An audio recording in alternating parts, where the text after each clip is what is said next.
winner of this best of 3 will be going 2 to the grand final, and that is where it will really go down.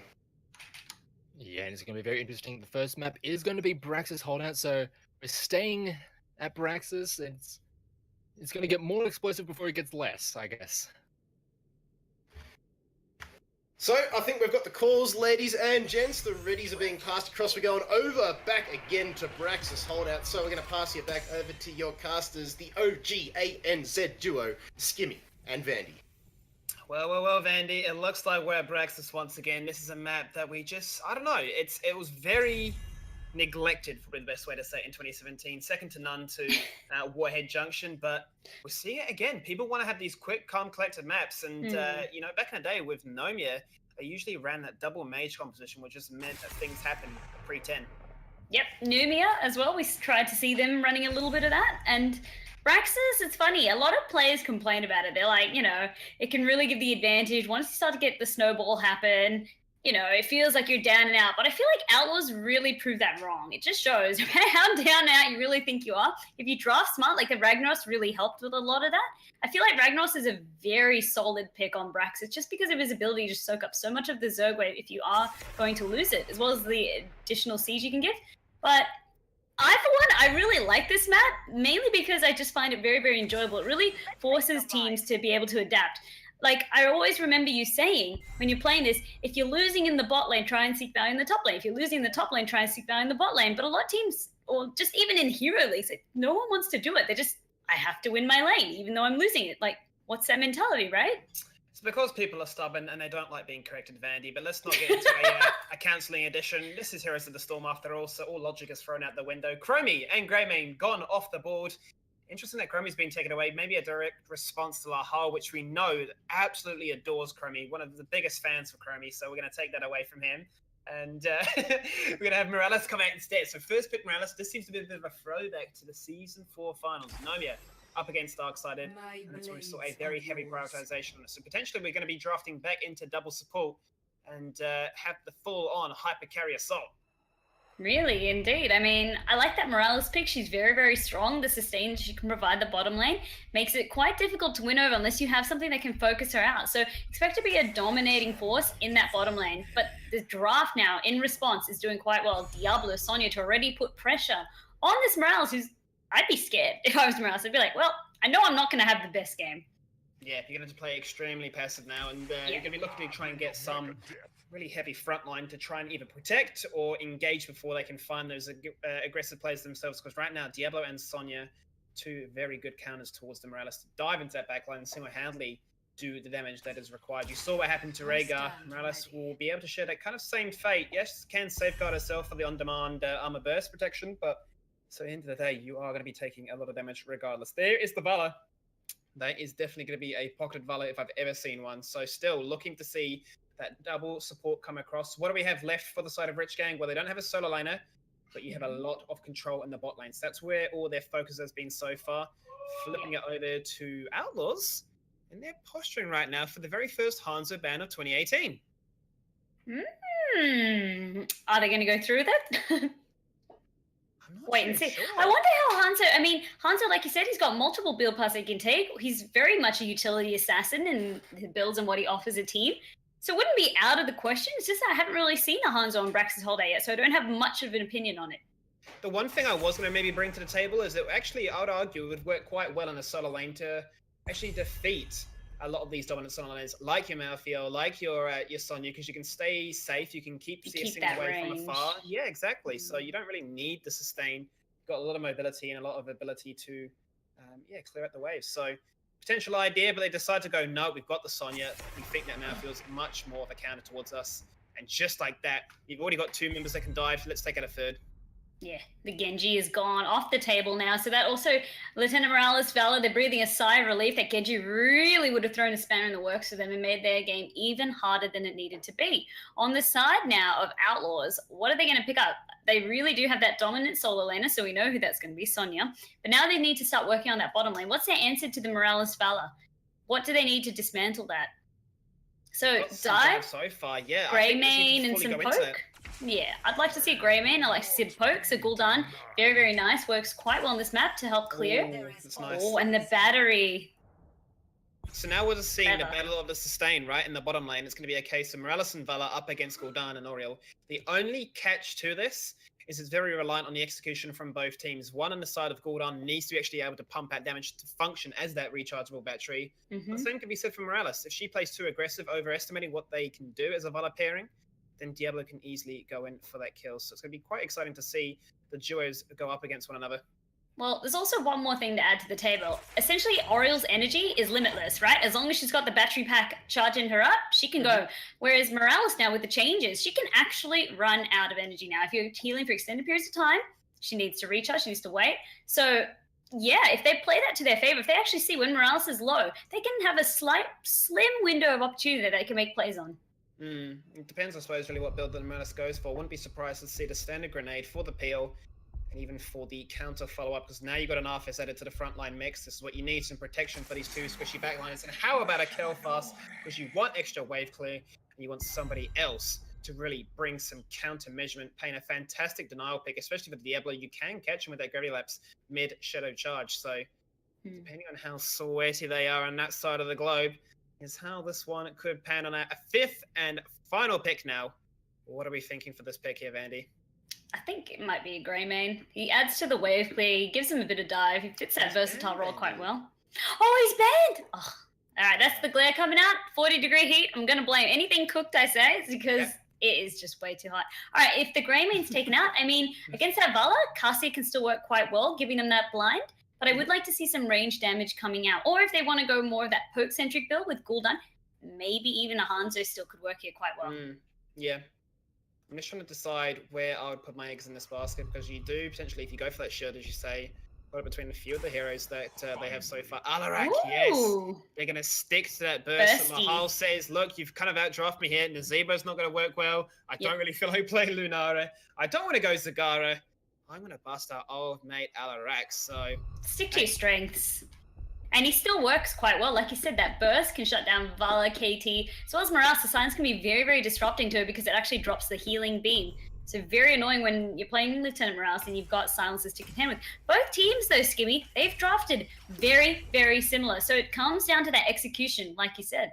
Yeah, bottom lane's going to be really fun to actually watch and commentate on, because it's going to come down to who can really pull off their combo first and who can actually utilize these cooldowns that will be obviously in play here, because that's one of the big things that these higher players do, right? Is they understand the impact that these cooldowns have. They don't just chuck out, a magic missile and go, whoops, well, I guess that'll just come off cooldown shortly, right? These guys will notice that cooldown is dead, that cooldown is gone, and you're going to be a sitting duck for them to then prey upon and look for those kills. Here we go, guys. Outlaws up against the Rich Gang E-Thugs with a few sub-ins, but nonetheless, this has been a day of sub-ins. This is an informal tournament leading in for the preseason for 2018 in the ANZ region.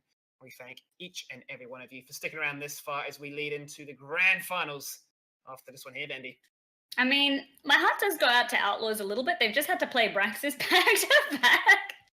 So, I mean, this time they'll be looking for the win for sure, but interesting to see as well. Like, they have changed it up a little bit, but we've still got Icebolt and that Diablo. Lahal taking a different approach. Coffee. I mean, they've taken a little bit, I guess, a bit of inspiration out of the game that they had just played against Crimson. Well, they were the ones that picked this map, so I'm sure they've got a score to settle. And potentially we're not going to be seeing that level 1 cheese for the keep. Let's introduce them on your screen right now. In the blue, it's Team Outlaws, led by Icebolt on Diablo once again. Coffee, the Caffeinator on Gul'dan. Lahal is playing Alarak. Gondo on Sonya, and Pandemonium subbing as the manager on Oriel. So, rocking the red on the right-hand side, we have Rich Gang E-Thugs with Fesh on Vala, Fat94 playing Kael'thas, Fairy on Arthas, Katori playing Lieutenant Morales, and Booty Pop playing ETC. Classic Katori on Morales. A bit of a shout-out maybe to Flaze with the Morales one-tricking ability, but let's see how this bottom lane goes on down. I'm excited. We've seen the top lane matchup before between Sonya and Arthas. That one seems to be a pretty close one at that. But varying with the question marks already comes out. I'm looking to see some BM flair. Well, I'd love to see a little bit of, that flare, that really nice plays coming out. Booty Pop goes in for the power slide, and Icebolt, he is taking a little bit of damage from that living bomb, but the receiving damage as well. They're not going to let that trade go for free. Katori is on hand to heal him up. This is the sustain that will now come out from that bottom lane that we can expect to see. There you go, the mage is going at it once again. Gravity Lapse in towards the Flame Strike. Booty Pop just a little bit too late there with that follow-up power slide. As Ice Ball goes deep, he does get knocked away, however. And as you can see, this really is what it's coming down to, right? The cooldowns, utilization, piece to piece, like a puzzle. You're forming it to make yourself have a happy Instagram. And that is going to be first. Grenade. To the floor. And rest in peace. Light up a candle and chat. Cheeky grenade by Katori there, and you can almost see Coffee's just shocked. He's like, what? I don't want to be here. And then boom, taken out. So the sustain from Morales, as I said, still doing a lot of work because we need that battery from Gul'dan. And every time Gul'dan's trying to throw out the Fel Flames, he's just getting receiving damage from Kel'Thas. They're all just trying to focus him down, just poke him back. So he's not really allowed to play as aggressive as he'd like. He isn't indeed, and I mean, I'm excited to see how this one carries on because it's not all said and done just like that, but they do have a lot of displacement and a lot of ways to try and lock these members in place. Speaking of, Vanity 4 bounce around. Mage for Mage. Was in a playground, not the one receiving the fun that time around. He gets taken out. Mage for Mage. It's 1-on-1. I mean, Skinny, it's so evenly matched already. I mean, very interesting to the point where it's Mage for Mage. However, now, action in the top lane. So you can see Sonya winning that lane against Fury, that Arthas not being able to really out-sustain the Sonya. That's where it comes. He can hold his own in terms of the trading, but the wave clear becomes a bit problematic for him. Yeah, the block's always fantastic in the early game to allow her to sustain a little bit longer than otherwise. But definitely in terms of the sustaining battle, Fury beats mana. We're talking about mana looking in the bot lane right now. There is a lot of mana being expended. Gondo with the flank, he comes across and says sweet dreams to Morales. Now they're looking for a double kill, trying to fight their damage onto the squishy tank that is none other than ETC. And for their prize, 2 kills are picked up. But now they have a 100% Zerg wave to their name as well. That's great game sense by Gondo right there. He pushed out his wave as much as possible. He hasn't even skipped a beat. He's still going to be there back in time to clean up this wave, make sure no experience is lost. That's the rotation we'd like to see coming out from players on a map like this. Just assist that bottom lane, completely crush them, and then it makes the push that much easier for them. It didn't really take a lot. It was just wonderful game sense by Gondo. Like, that's all that really was. Icebolt once again going in. A fantastic power slide over by Booty Pop does split Icebolt down to half. Zerg wave is obviously there. One of the adaptations is this Hungering Arrow build. So not going to be going for that wave clear, but sticking around for the 1v1 dueling potential. So this will definitely come into its own later into this game, especially against the Sonya, the Gordon, and the Alarak. We need to start climbing up with those stacks. And keep a keen eye on how that progresses as this game carries on. Zerg wave still healthy, still 30% to go. Now they're going to try and get some permanent damage leading into a keep in this bottom lane. Living Bomb is doing good work, but Panda is on hand to make sure that they're all getting topped up. Now that Coffee's able to throw out those Fel Flames and really generate, you can see how fast her energy bar gets replenished. Yeah, but they're getting whittled down to resolve this one here. The Morales isn't able to keep up with sustain that Pandemonium can dish out to keep all of these collective members in check. Both the towers have fallen. The gate is gone as well. That is a naked keep ready to be touched upon the next cycle. Do you touch naked keeps? I do touch naked keeps, but don't question me on these words. You know, this is what comes through Skimmy's head. I am a collective of emotion right now, and let's just focus on the game. All right, well, okay. Speaking of the game, it was a mammoth push, as you said, managing to take out the fort and expose a naked keep. What does that mean? If they do manage to win a fight here, they can go on to push for it, potentially. Katori getting dangerously low. Dangerously low, but he's going to manage to run away. Booty Pop gets the Hem Strike into a wall, but he's going to manage to find his way on home. Oh, the corruption is there, Vandy. He's down to 200. He's going to fall. Oh, it's ticking. It's ticking. He's safeguarding. He does not. Regen. The dream. And instead, Gondo pays the price. So that was a nice turn. They tunneled so hard. Katori was pretty much dead. Like you said, the corruption really should have finished him off, but that slight sliver right there kept him in the game. Nevertheless, still a very nice push on the side of Outlaws. Yeah, very good push, which has opened up that keep, as we mentioned, in the bottom lane, which gives them that window of opportunity to try and find that win condition that they will desperately be looking after. Gives you just so much control, as you saw in the previous series, and if you did miss that, Outlaws literally just played this game before up against Crimson, who are now in the grand finals. And they did exactly that. Keep was pretty much dead. Just exerted so much pressure on the map, made it very hard to try and find any comeback into this one. And I'm sure, Vandy, they've learnt a lesson this time, that little boss in the middle isn't the be-all and end-all. It's really, really not. I mean, that boss can be quite easily dealt with, especially when you have structures alive. And it really only scales into the mid to late game. But it does, and we're nowhere near that right now as level 9 is being picked up by Outlaws. Level 7 is there as well for the Rich Gang, which means they are on an even talent tier footing.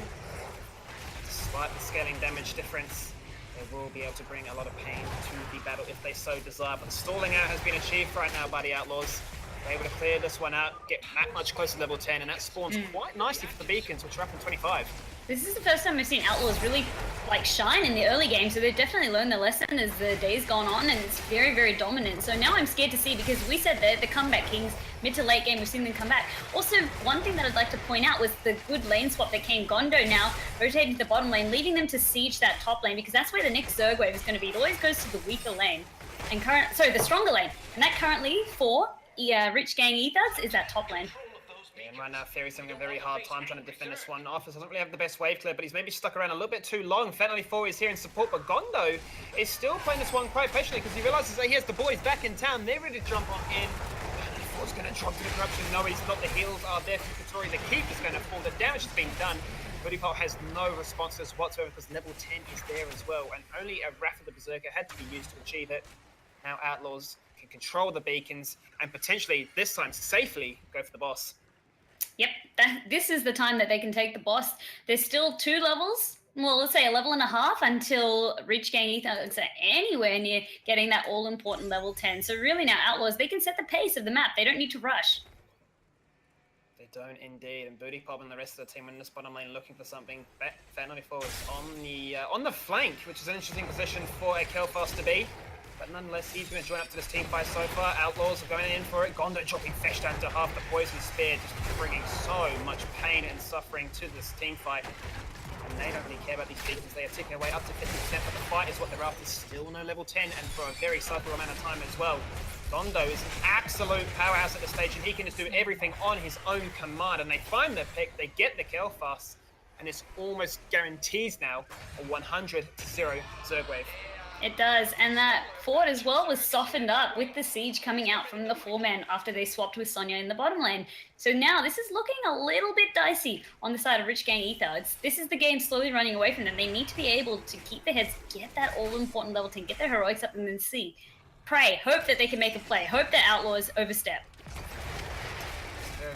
We saw what happened earlier today with Mad because bad up against Onyx Esports, and when they had that very strong early game pressure with the keep going down, the game ended in 10 minutes. In a situation like this, there's not really much that Rich Gang can do. They need those ultimates. That's when a lot of these heroes that they've selected really do start to shine and come online. And Katori gets dragged on in, he gets punched into a wall, and he falls into fear, saying, "I can't do anything."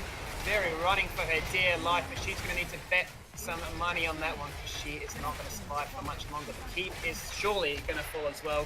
Sirgrave is there, Vandy. They're looking for a 4th kill. How about it? Can only fall to whatever he can, but he's getting body blocked like the dog that he is. Fall to the floor, and now the keep and the core are inside. Icebolt has no fear, and he's just showing us why Diablo is pretty much up there in the terms of tanks. Once you get those soul stacked, he also has taken soul shield, meaning that he has even more spell armor. Like that 94 could not even scratch him. Lahal, he's in a bit of trouble, but the Crystal Aegis will bail him out, and it was enough time to stall him, so he does not fall. This is the one for it though, because all the ultimates are down so far from the Outlaws. Level 13 is there, and is that going to matter, however, because the ultimates have now been freshly used on the side of Rich Gang. Now hungry for these kills. Gondo spinning to win like the Beyblade Master he is at 150 health, saying please, please, please. But it does not matter. The parachute chopper flies on through with the GG, and the delay tactics were good enough for Outlaws to get redemption on Brax's holdout. It was. A quick game's a good game, and I feel like Outlaws didn't want to spend any more time